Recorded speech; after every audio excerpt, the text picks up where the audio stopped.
বন্ধুরা, রান্না ও আড্ডাতে তোমাদের সবাইকে স্বাগত জানিয়ে আমার রেসিপি শুরু করছি। আমার আজকের রেসিপি হলো আলুর দম। আলুর দম বানানোর জন্য আমি এখানে আলু নিয়েছি হাফ কেজির একটু বেশি। আলুগুলো এরকম সাইজের নিয়েছি, বড়ও না ছোটও না, মাঝারি থেকে ছোট। এখন এই আলুগুলোকে আমি ভালো করে ধুয়ে নিয়েছি। এখন এগুলোকে আমি সেদ্ধ করে নেব। একটা প্রেসার কুকার নিয়েছি, তার মধ্যে আমি আলুগুলো দিয়ে দেব, দিয়ে সেদ্ধ করে নেব। আমি দুটো সিটি দেব, তোমরা এমনিও করতে পারো, কড়াইতে সসপ্যানে। আমি প্রেসারে করছি।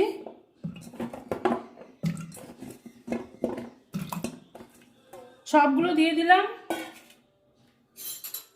দিয়ে এখন আমি পরিমাণ মতো লবণ দেব, তাহলে সেদ্ধটা ভালো হবে। এখন প্রেসারের ঢাকনাটা আমি বন্ধ করে দেব।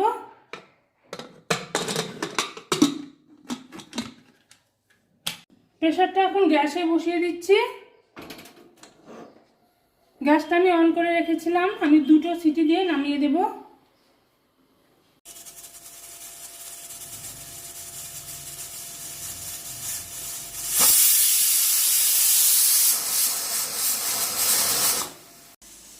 একটা সিটি পড়ে গেছে, আরেকটা পড়বে, দুটো হলে নামিয়ে দেব। এখন আমি গ্যাসটা বন্ধ করে দিচ্ছি, দুটো পড়ে গেছে, ঠান্ডা হলে আলুগুলোকে ছুলে নেব।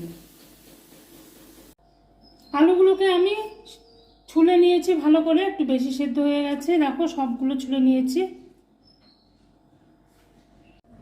এখন আমি একটা কড়াই বসিয়ে দিয়েছি গ্যাসে। এখন এর মধ্যে পরিমাণ মতো আমি সরষের তেল দিয়ে দিলাম। তেলটাকে একটু গরম করে নিতে হবে ভালো করে। তেল গরম হয়ে গেছে, এর মধ্যে এক টুকরো দারচিনি, এলাচ, লবঙ্গ দিয়ে দিলাম, দিয়ে একটু নাড়াচাড়া করে নেব। একটা সাদা জিরা ফোড়ন দিয়ে দিলাম। এলাচ, দারচিনি ভাজা হয়ে গেছে। এখন এর মধ্যে অল্প মৌরি, ধনিয়া আর সাদা জিরা দিয়ে দিচ্ছি। ফোড়নটাকে একটু ভাজা ভাজা করে নিতে হবে।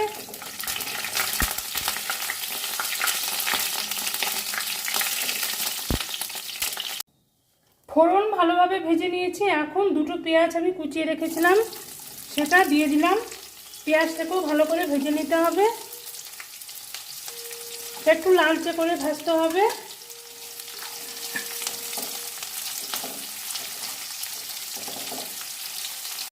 পেঁয়াজকে লাল লাল করে ভেজে নিয়েছি। এখন এর মধ্যে সেদ্ধ করে রাখা আলুগুলো আমি দিয়ে দিচ্ছি। তোমরা যদি ভাজতে চাও আলাদা করে ভাজতে পারো, আমি একবারই ভাজছি। আলুগুলোকে একটু ভালো করে ভেজে নিতে হবে। এখন এর মধ্যে আমি সামান্য হলুদের গুঁড়ো দেব। এখন ভালো করে ভেজে নেব।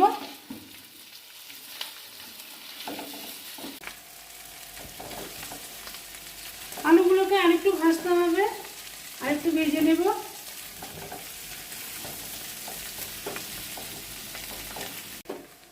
আলুগুলোকে ভালো করে ভেজে নিয়েছি। এখন এর মধ্যে আমি মশলা দেব।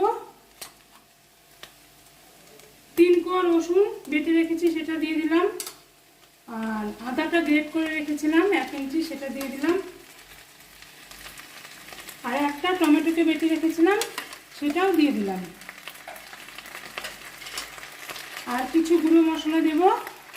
কাশ্মীরি লঙ্কার গুঁড়ো হাফ চামচ, জিরের গুঁড়ো হাফ চামচ আর ধনের গুঁড়ো হাফ চামচ, সেটা আমি দিয়ে দিচ্ছি। দিয়ে সামান্য পরিমাণ জল দেব। জল দিয়ে এখন ভালো করে কষিয়ে নিতে হবে। এর মধ্যে পরিমাণ মতো লবণ দেব আমি, পরিমাণ মতো লবণ দিচ্ছি। পরিমাণ মতো হলুদ দেব,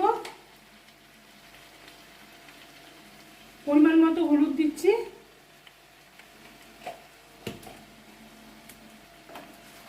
এখন আমি ভালো করে কষিয়ে নেব।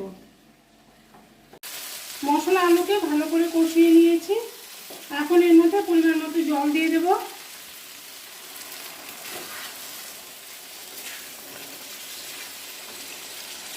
ভালো করে মিশিয়ে দিলাম, আরেকটু দিচ্ছি। এখন এর মধ্যে আমি 4টা কাঁচা লঙ্কা চেরা দিয়ে দিচ্ছি, আর 2টো দিচ্ছি। ভালো করে মিশিয়ে ঢাকনা চাপা দিয়ে কিছুক্ষণ রান্না করব মিডিয়াম আছে। ঢাকনাটা এবারে আমি খুলে নিলাম। আলুর দম প্রায় রেডি, দেখো অনেকটা মাখো মাখো হয়ে গেছে। আমি কিছুক্ষণ রান্না করে নিয়েছি। এখন এর মধ্যে আমি গরম মশলার গুঁড়ো ছড়িয়ে দেব। অল্প পরিমাণ গরম মশলার গুঁড়ো ছড়িয়ে দিলাম। এখন ভালো করে মিশিয়ে দেব।